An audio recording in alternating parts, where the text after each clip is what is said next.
I I apologize. I apologize so bad. So okay, let me go ahead and let me get this out of the way as I fix myself here. So last night I did 45 minutes of this review, and I was all the way to the main event. And Susie comes in and says, "Hey, they can't hear you." My audio was completely out, and I'm looking. My audio is working right now. So I did 45 minutes of this review last night to find out that my stuff was not working. So here I am at 8 o'clock in the morning redoing my review. So that's what happened last night. So, yes, this is a redo. I sincerely do apologize to each and every one of you. That was horrible. That was horrible. And I sincerely apologize to all of you. For anyone who sat through that and was just kind of like, uh, what's happening? So, but that being done and over with, it is what it is. It is what it is. It happened. I'll move on from it. So, this is your live, okay, pre recorded review of WWE Hell in a Cell review from last night, October 25th, 2020. I am the host here on the Yo Bro Nation YouTube channel, and I am Zach. A little bit of house news before we get into it. Now, tomorrow I am doing a little bit of a bonus video, I guess you could say. I am doing a top countdown. It's going to be kind of like I'm going to be ranking my favorite Nightmare on Elm Street movies tomorrow. I'm going to be kind of doing that tomorrow. Very last minute thing. I'm actually recording that as soon as I'm done with this. So you guys will be able to watch and see that tomorrow. Plus, Saturday, Halloween night, we will be doing our Yo Bro special for 2020. It should be fun. I'm editing that this week to finish it. That will be fun. That will be going up at 6 p.m. on Halloween. 6 p.m. on Halloween. Plus the final Halloween Countdown 2020 series episode will go up Saturday at noon with a review. I'm not divulging in what that is. I want to keep it a secret. You'll know when you see it Saturday. But it's a good one. It's a classic. I can tell you all that. Lots of videos coming up this week, man. I got my Walking Dead Season 1, Episode 1 review. That goes up this Thursday, as a matter of fact. Another Supernatural review. Gonna have my best of the best countdown. That's this week. Another movie review on Wednesday. Like this, it's a loaded week. There's a video every day this week coming up on the channel, so you guys should definitely check that stuff out. Promise you all there will be audio. Thank you, Susie, for pointing that out to me. I definitely do appreciate it. So, Hell in a Cell. Hell in a Cell. I'm going to try to make this a little quicker than I was last night, especially considering, issues last night. So, I didn't really watch the kickoff show. I know you had R-Truth versus Drew Gulak for the championship. You had a little thing with little Jimmy. Drew Gulak wins, and then Akira Tozawa and his ninjas come after him, and he says something about John Cena. That was the kickoff show. That's the kickoff show. It's a kickoff show. That's kind of how I feel about kickoff shows. Main show. Okay, so I'm going to give you all, first off, my actual true thoughts and feelings about the pay-per-view. I think this was a very middle-of-the-road pay-per-view for me. Quite frankly, yeah, just middle of the road. It had two great Hell in a Cell matches. Two great Hell in a Cell matches. The Universal Championship and the SmackDown Women's title. Two great matches for two totally different reasons. And then you had a third one that was okay. It was an okay match. Certainly better than what the undercard was. That wasn't a Hell in a Cell match with Drew versus Randy. I will definitely divulge into my feelings. I didn't get to do that last night, so I'll continue that today. But as far as the rest of the card goes, it was definitely very lackluster. And at points, almost felt like it was just not needed. Like it just wasn't needed. I've had, all night and this morning so far to really sit down and think about how I really felt about this pay-per-view and all these matches. And yeah, this was a very underwhelming show. Like, it was just not that great, man. I don't know how you all felt, but I just felt like it was just underwhelming. It's honestly how I feel. So, with that being said, I'm just going to go ahead and I'm just going to jump into this show. I'm going to go ahead and get into it. I'm going to start with the opening match for the Universal Championship, the I Quit match with Roman Reigns versus Jey Uso inside that Devil's favorite structure. Yeah. Oh, real quick. Something I want to really point out about these matches before I get any further, because this was something that I really wanted to drive home last night, and I really want to drive it home today. There's a couple things with these cells. One, these cells matches, they really weren't needed. They weren't needed.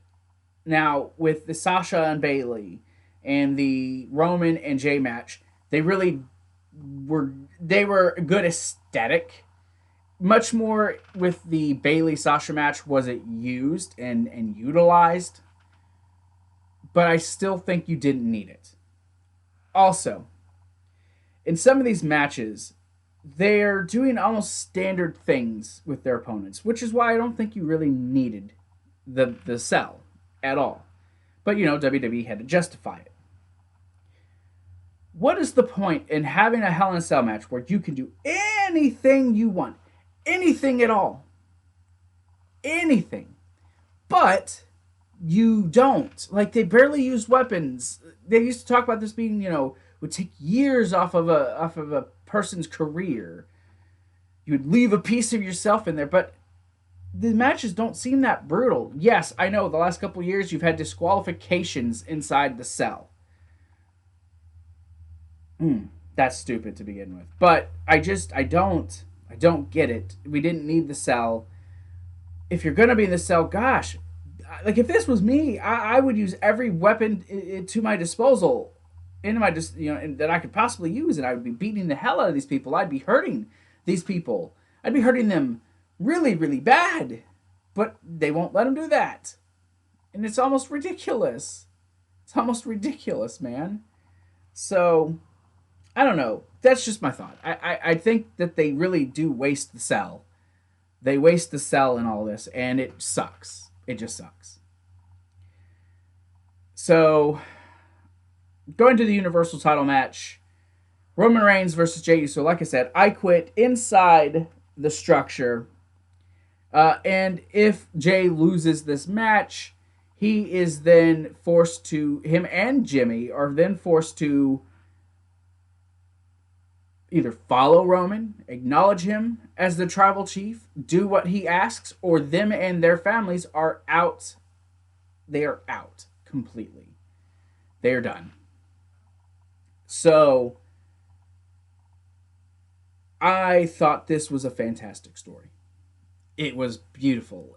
The way that this match played out, yes, the cell wasn't really used that much during this, but it was such a great story, and the range of emotions that you saw Roman go through, and the way that they made Jey look, how he was not going to stop no matter what Roman did to him. They have turned Jey Uso into a star. And I know he was a star to begin with, but he's like on a different level now. To me, I could be alone in my opinion, but to me, Jey Uso is on a different level now. Now, is he a main event player? No, but he could definitely be a mid-card champion now. You could definitely have him go after an IC title if you wanted to. Now, I think him and his brother Jimmy are going to end up probably being tag team champions by sometime next year, probably by WrestleMania. But we'll get there as to why I think. We'll get there. So Jey comes out wearing all white. He wears the lei for family and friends for the celebration.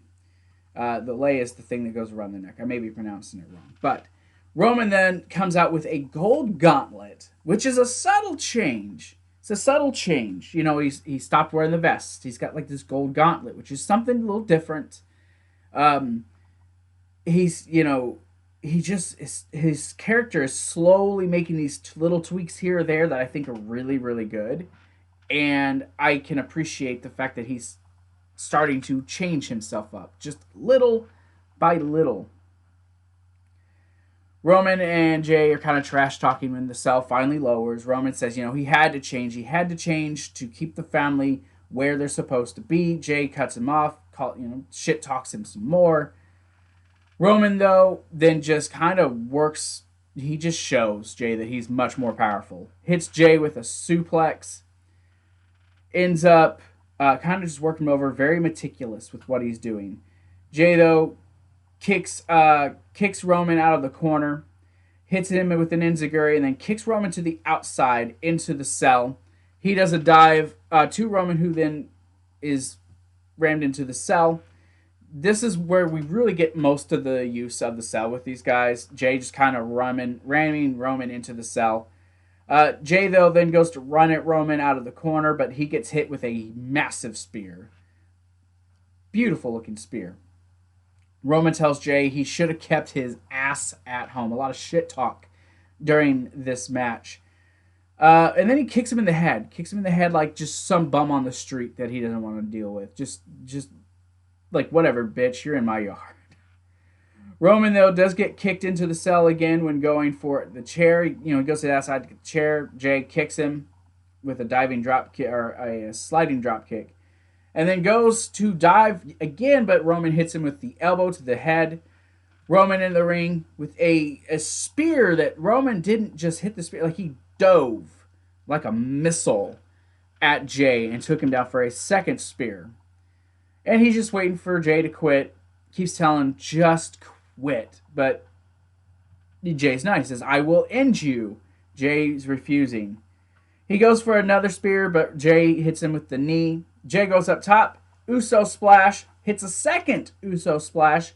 Roman not quitting. Roman laying there saying, the head of the table never quits. It's like, oh, God, this guy is just, he's going to fuck him up, man. Jey gets the leather strap.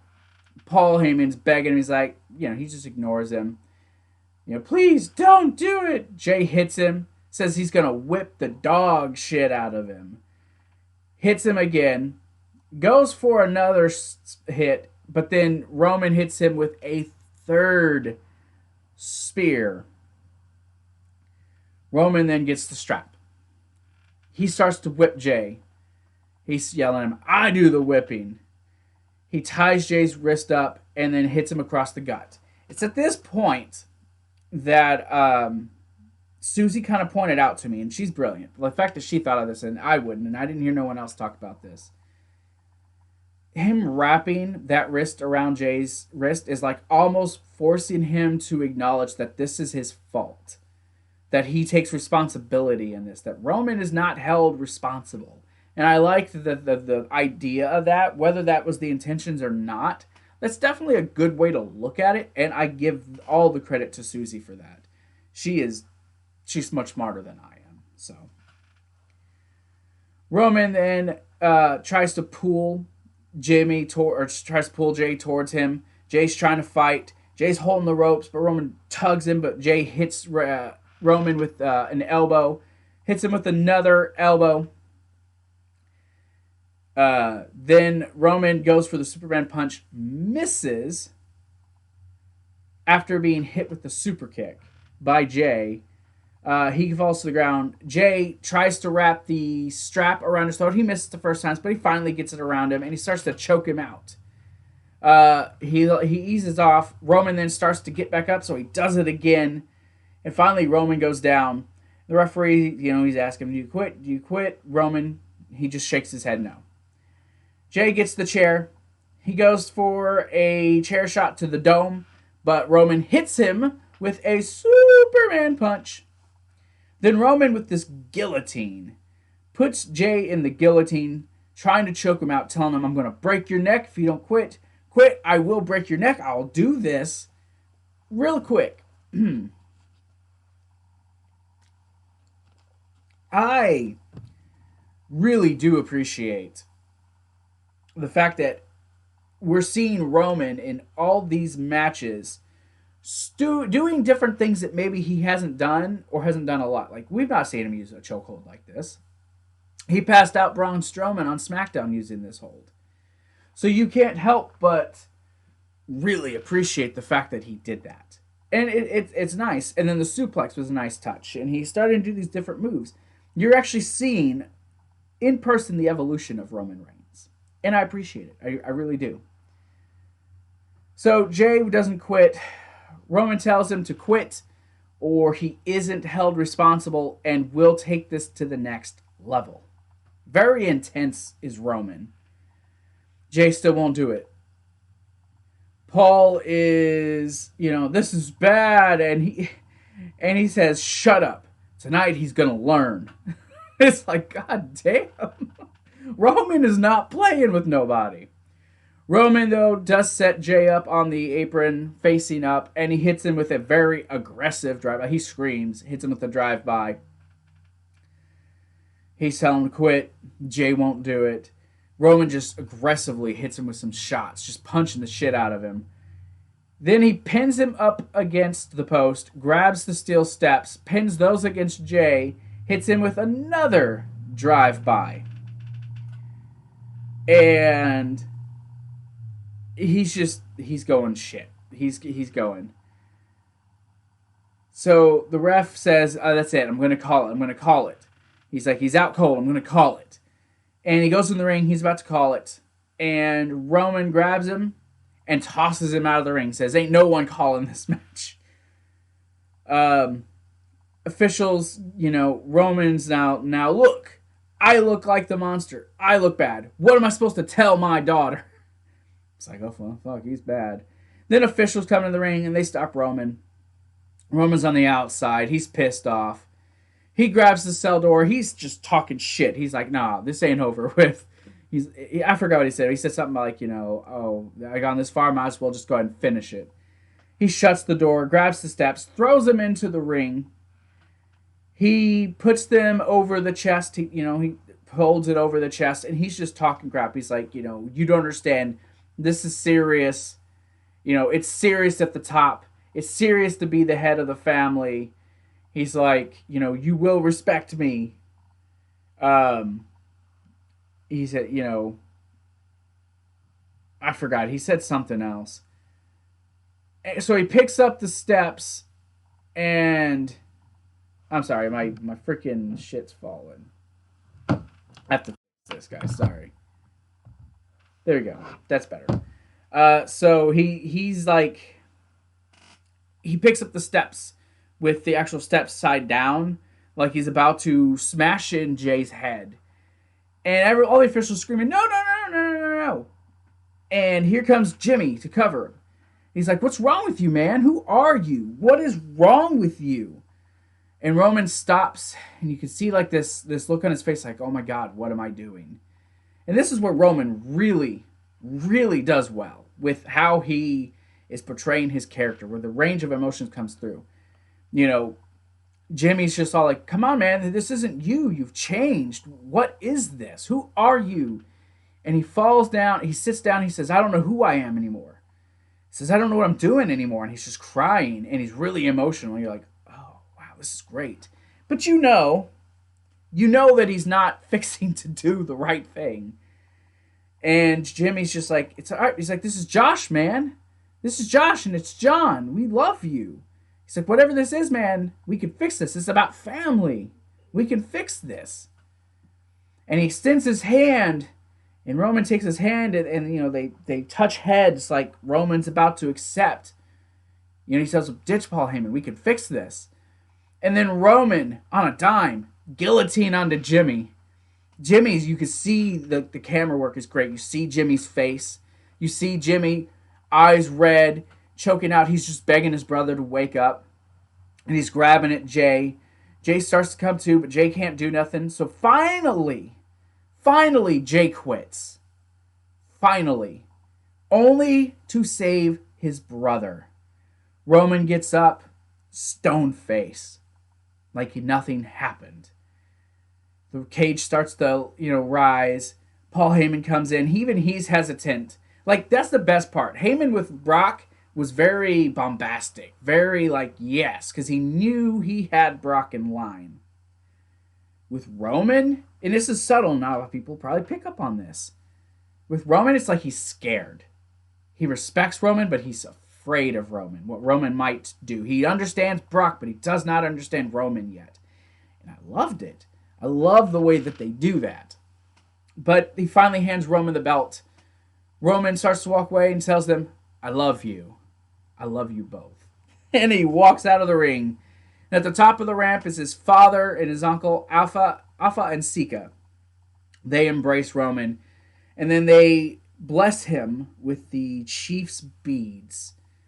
And then Roman stands tall at the ramp, and he is truly in charge of this family.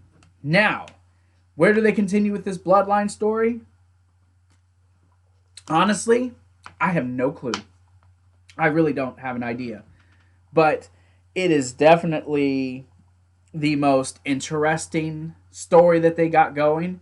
You're going to see Jimmy and Jay be forced to do his bidding. But I think after a while, they're just going to fall in line like it's nothing.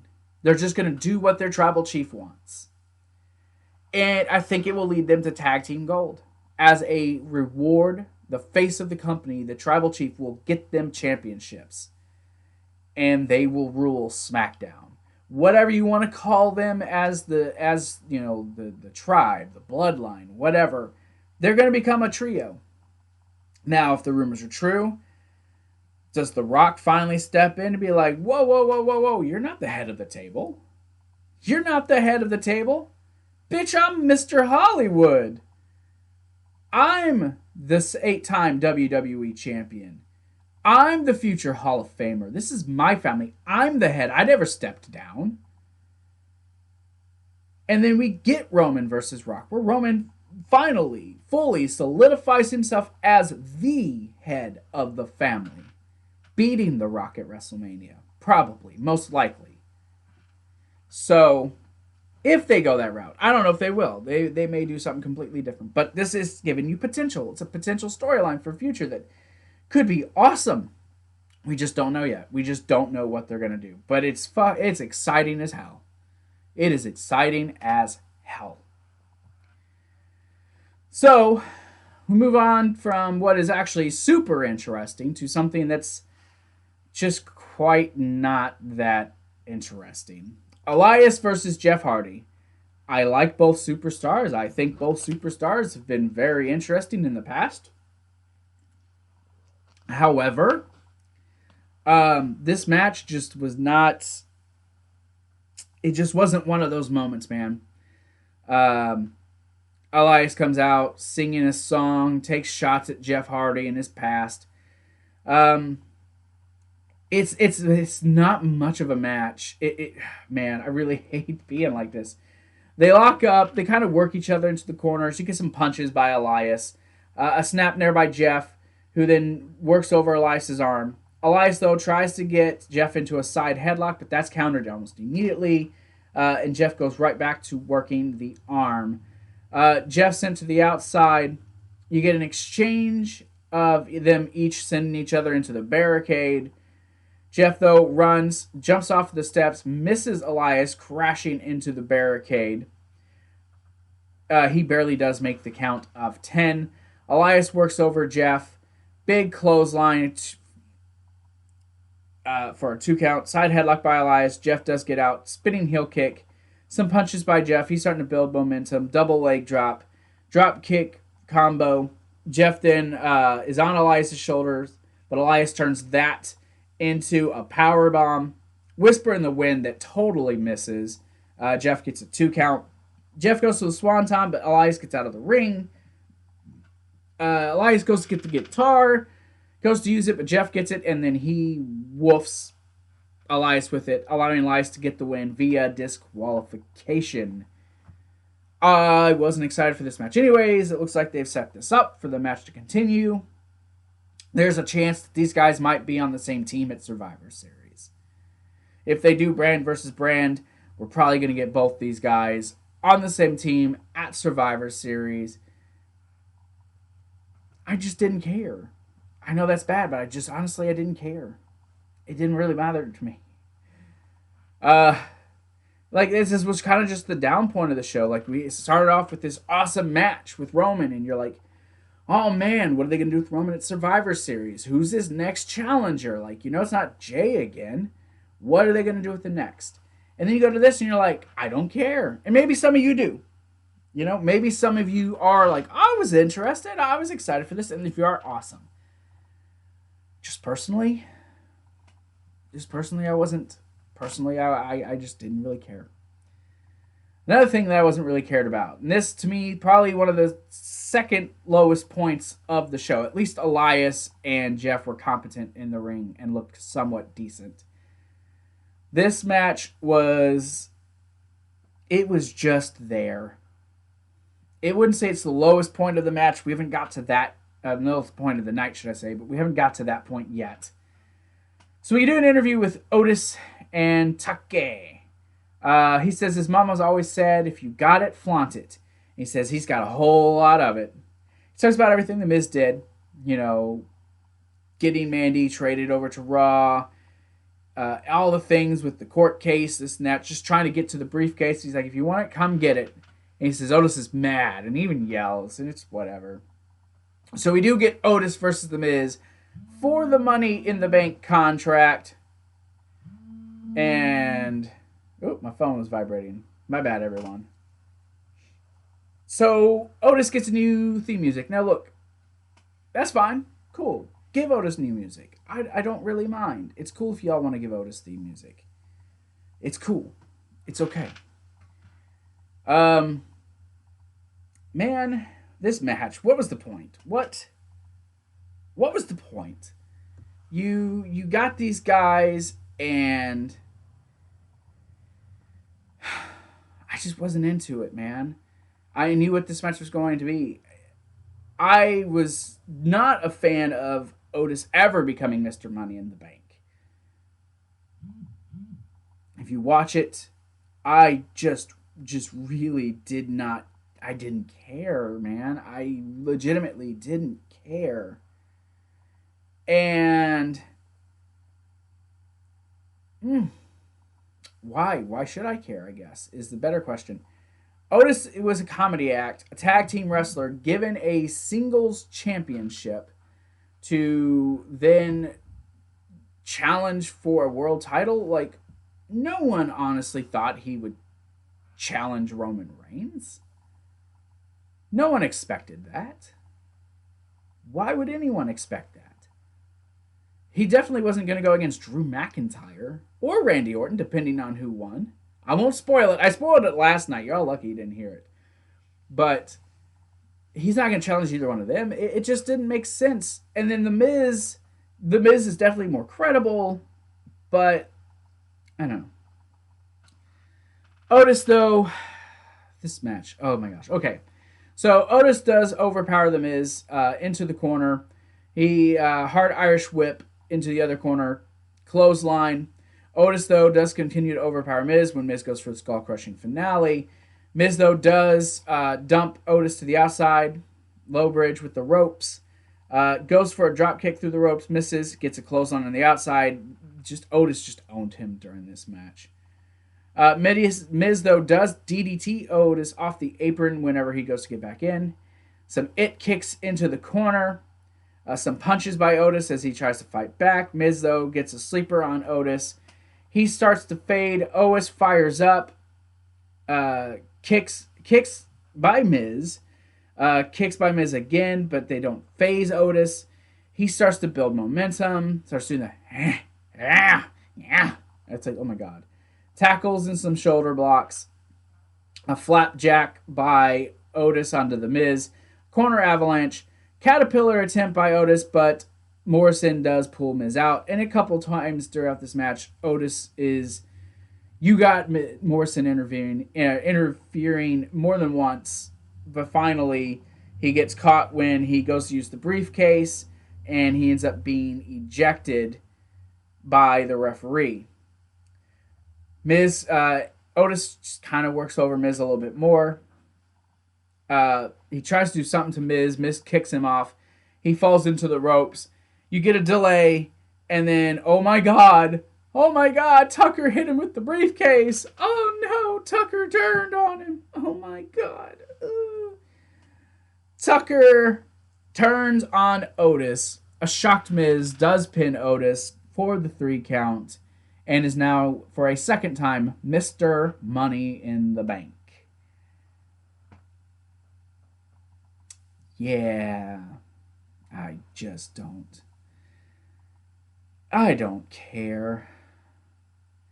First off, well, okay, let me jump to this. So we get an interview after the match. Miz and Morrison backstage, they're celebrating. Miz says he did what was necessary. He said he's making this briefcase important again. He's put both champions on notice. Okay. And says that Otis took this for granted and his partner, Tucky. Tucker walks up. He says, he goes over the whole, jealous team member thing. He stole the spotlight. He got the girl. He helped him out. Otis couldn't tie his shoes without him. And here comes Otis. And he attacks Miz and Morrison. And then he chases after Tucker, who then runs away. Okay, 2 issues. 1, do we really find Miz to be as credible? Do we see him cashing in on either the champion, knowing who we know who's the champion? Do we? I don't. I don't really see it. Also, Otis is a SmackDown superstar. Tucker is a Raw superstar.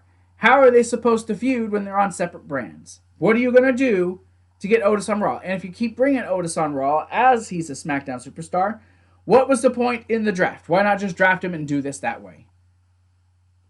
Are they going to have them in a Raw versus SmackDown match for brand supremacy? Like, what the hell? Otis went from being Mr. Money in the Bank with his Peach, which you'll never see them probably on screen together after this, to now feuding with Tucker.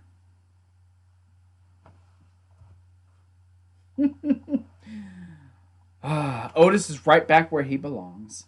Except it sucks. They should have kept Heavy Machinery together. They were actually a very entertaining tag team. But hey, who am I, right? Who am I? Back to a match that actually mattered. A match that actually mattered. The SmackDown Women's Championship was on the line inside Hell in a Cell. Bayley at 380 plus days as your SmackDown Women's Champion. It combined between the 2 reigns 500 something days. Damn. She's on fire. Bayley coming out in the black. Sasha coming out wearing the white. Very good contrast to each other. The good versus the evil. This match, I said last night, and obviously y'all didn't hear it. As far as the basis of storytelling, I think Roman versus Jay was my favorite of the Hell in a Cell matches. But this was non-stop chaotic fun. It was brilliant. I will say, and I said it last night, I will repeat it today, I think this match superseded what we were expecting. And I would even say it was better than their TakeOver Brooklyn match and their TakeOver and their NXT Respect show that they main evented. I think it was better than both of those. And I know I may be by myself in that thought, and there may be some people who disagree with me. And if you do, that's fine. That's just how I feel. But this match was brilliant. The way it was done, these two women are so good. So good. It was awesome. It was brilliant. It was fantastic.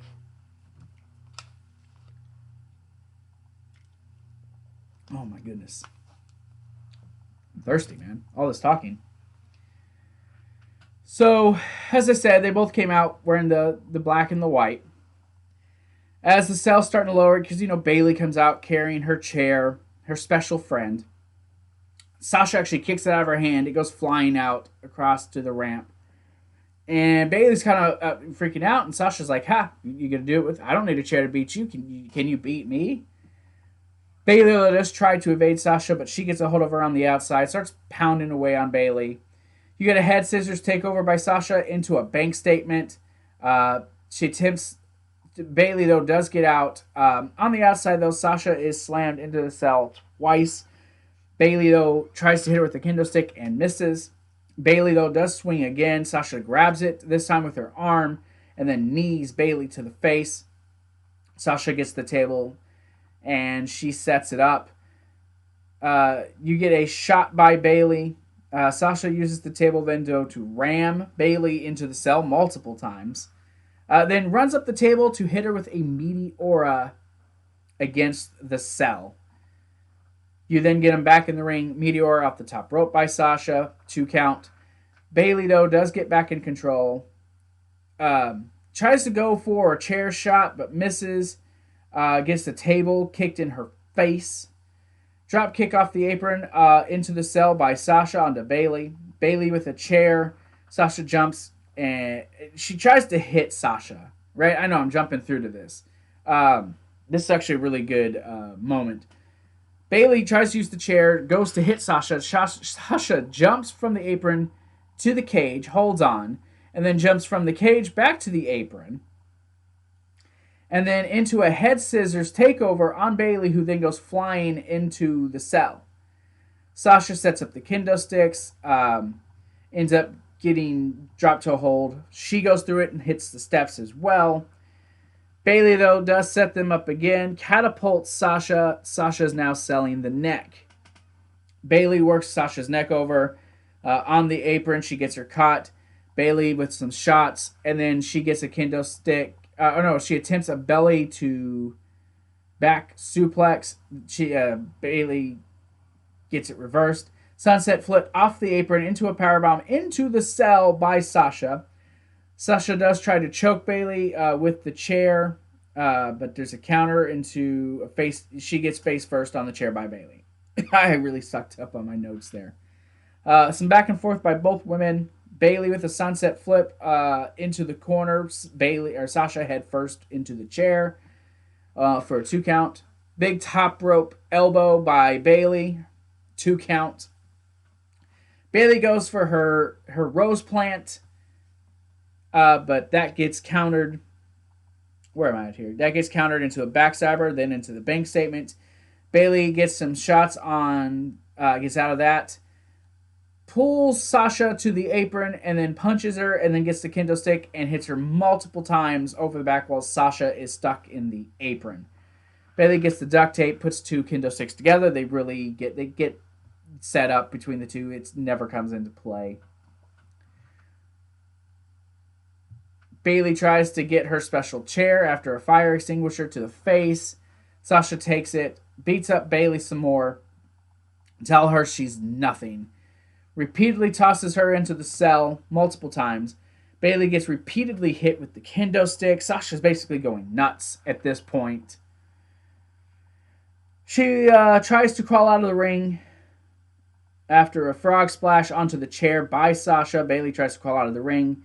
Bayley then hits the rose plant on the outside for only a 2 count once she gets her back in the ring. Both women clearly spent. Both women clearly exhausted at this point.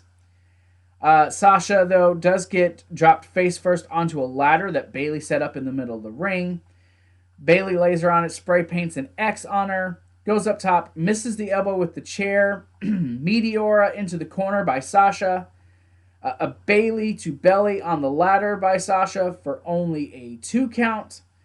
Running knee by Bailey. Bailey hits the Bailey to belly. 2 count, super close 2 count. It was like right there. Bailey with 3 chair shots to the back of Sasha. She goes for another Bailey to belly on the chair. She actually guts the chair between the two. Sasha counters. Bailey falls face first onto the chair. Sasha gets her into the bank statement. Uses the chair, puts it over her head, and uses the chair. Bailey trying to get out. Sasha starts stomping the leg of the chair. And Bailey taps, allowing Sasha Banks to be your new SmackDown Women's Champion. I would have still gone with Bailey. I think you still could have done much more story with Bailey as the champion versus Sasha. But this honestly is not a bad match, and it's not a bad outcome. I kind of figured there's a chance that Sasha was going to win this. But the match they put on far exceeded my expectations. I would dare say far exceeded the expectations of a lot of people. And this match was brilliant. The story, the violence, it was all there. It was everything you wanted in a Hell in a Cell. You can take the first Hell in a Cell with Charlotte and Sasha. That's been redeemed. She's redeemed herself there. It upped the ante from the Hell in a Cell match last year with Becky and Sasha. Sasha's finally won a Hell in a Cell match. Finally won a pay-per-view title match since SummerSlam of 2016. It finally happened. And it took all this time. Sasha, I am not complaining Sasha won this match. I just think I would have done Bailey instead. But it was brilliant work. Brilliant fucking work by both these women. I applaud them. Hats off to you. Nod the cap. It was great. And I don't know where they go from here. Do they keep them separate? Do they work a way for Bailey to get back into it? Does she win the Royal Rumble rather than Sasha? Who knows? Maybe they leave this alone and that's it. That's their blow-off. I don't know. I don't think it will be. I doubt that they'll make this the blow-off, but we never know. We just never know. So earlier in the night, on the kickoff show, Mustafa Ali made a challenge to MVP for one of his guys versus one of the Hurt Business, and MVP could choose. They were going to show them. I don't know what they were going to show them, but we get to our interview with the Hurt Business.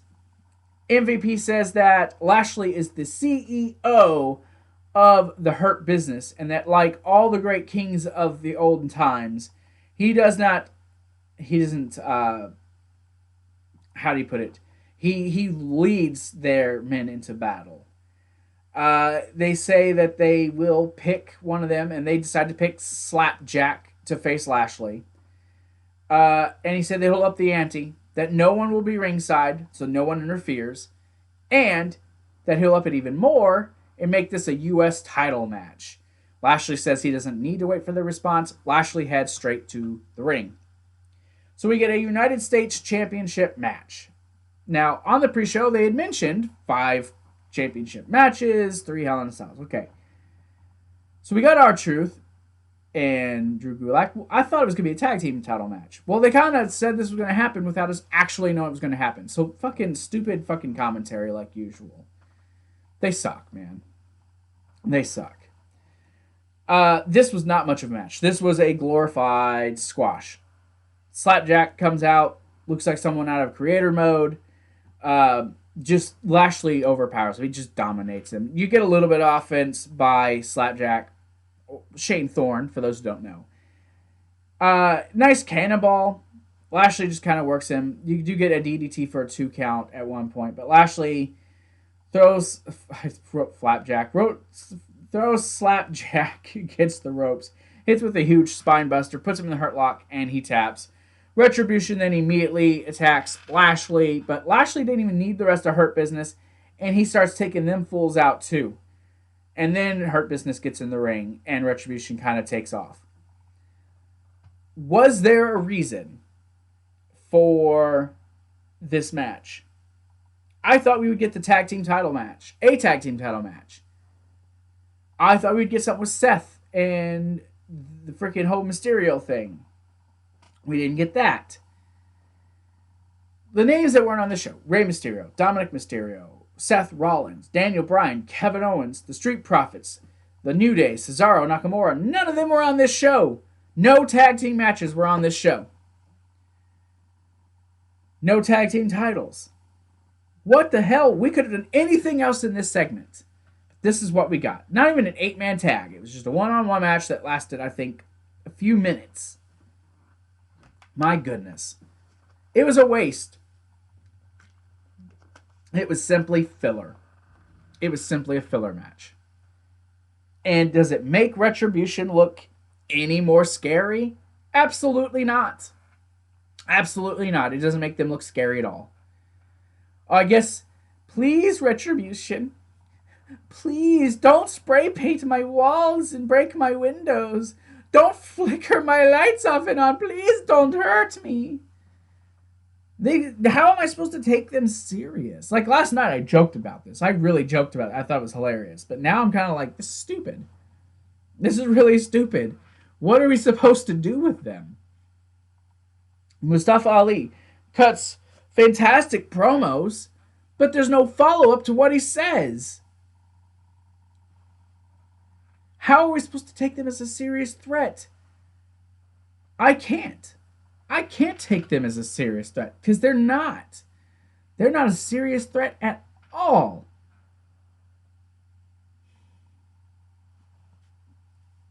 I suppose there's supposed to be Kai and Tai back in the late 90s. They basically were there to be jobbed out. And I guess that is the role of the Retribution group. And Hurt Business will just keep putting on the hurt. Moving on. Main event time.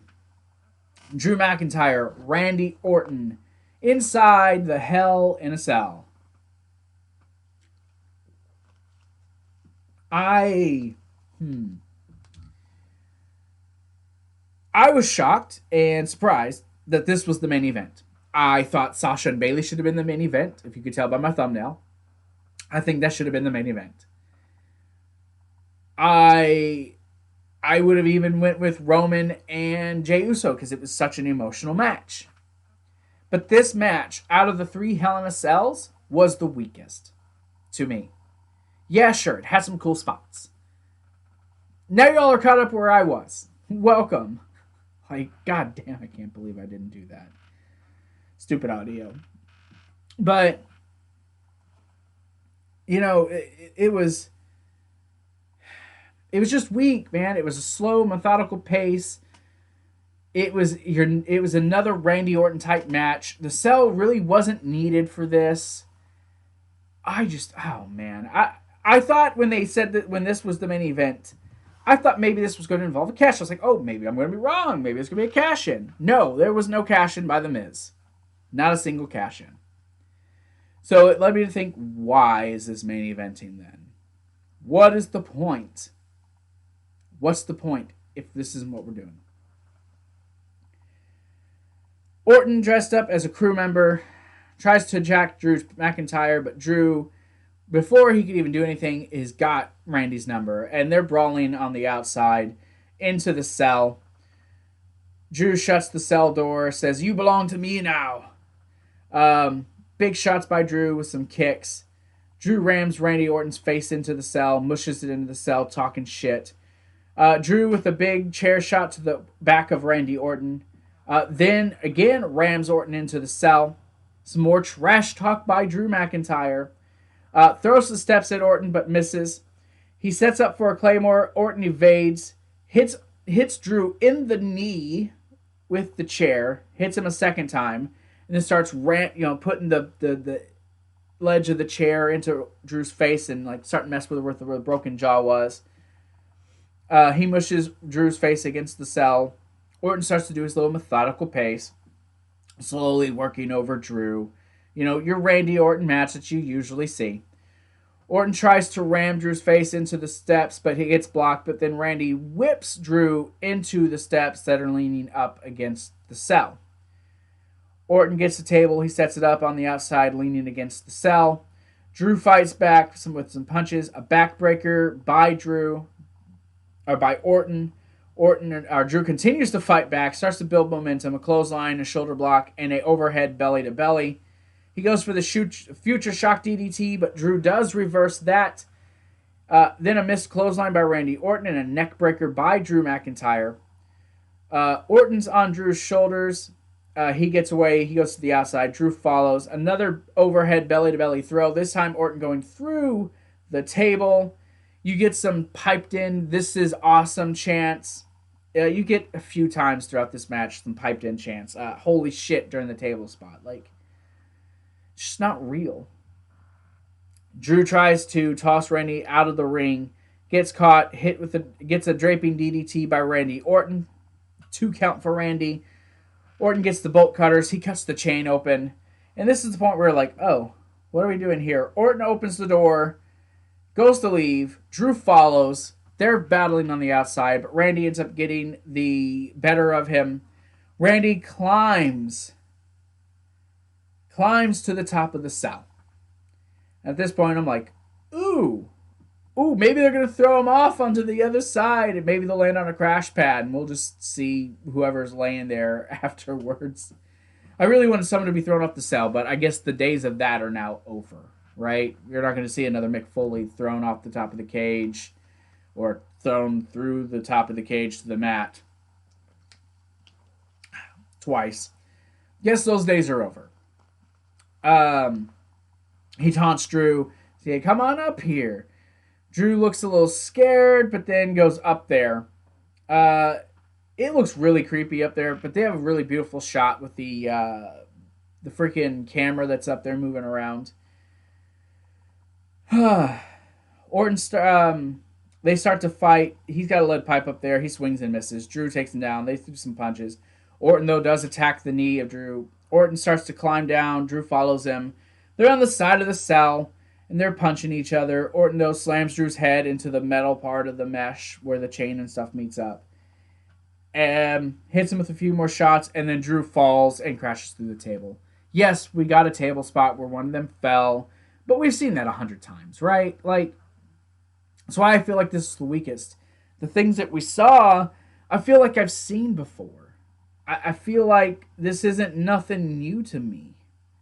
So it's just kind of disappointing, honestly. Drew, though, does get up from the table. It's hard for him to breathe. You see him bleeding from the mouth. They're talking about, internal injuries. Orton just kind of toys with him. Drew's crawling back to the cell. He crawls back into the cell. Orton picks him up, gets him into the ring. Orton's setting up for the RKO. Orton's just like, this is easy prey. He's setting up for the RKO. That gets countered into a backslide. Drew gets a 2 count. Claymore by Drew. Randy rolls out of the ring, so Drew can't capitalize. Drew, though, does get Randy up, muscles him back into the ring. He's screaming, selling the ribs. Sets him up for a second Claymore. And I called this. Susie's just sitting there, like, you know what's going to happen. She's like, no. I said, he's going to miss the Claymore. Orton's going to hit an RKO, and Orton's going to win the match. And she's like, sure as shit, that's exactly what happens. Orton just falls onto his back. Drew lands on his. He gets up, RKO, 1, 2, 3. Randy Orton is now a 14-time world champion, is once again the WWE champion. Now, was this needed to be the main event? Absolutely not. There was no cash in, nothing. Just Randy Orton becoming the champion. Now, you would probably think, well, this is probably going to lead to him versus Edge. You might get a rematch with these two. Is it going to be at Survivor Series, after Survivor Series? I don't know where they're going. I don't know if they're going to have both champions taking on each other, or if this is going to be just another thing where they're just like, meh, Nah. I don't know what their plans are. I really don't. I I look forward to it though. I look forward to whatever they're gonna do, especially with Roman Reigns. I'm not gonna say this Hell in a Cell match was bad. It really wasn't. It was actually quite enjoyable. It was just the weakest of the two. I didn't enjoy it as much as I did Sasha and Bailey. I didn't enjoy it as much as I did Roman and Jay. But I would say all three Hell in a Cell matches at least had finishes, right? They all had actual finishes with winners and losers. As far as the rest of this card, fuck, I guess you could have thrown anything on here and it would have probably been better. I was underwhelmed. Like I said, this is the middle of the road show for me. That's basically it. It's just another middle of the road show. And yeah, I guess like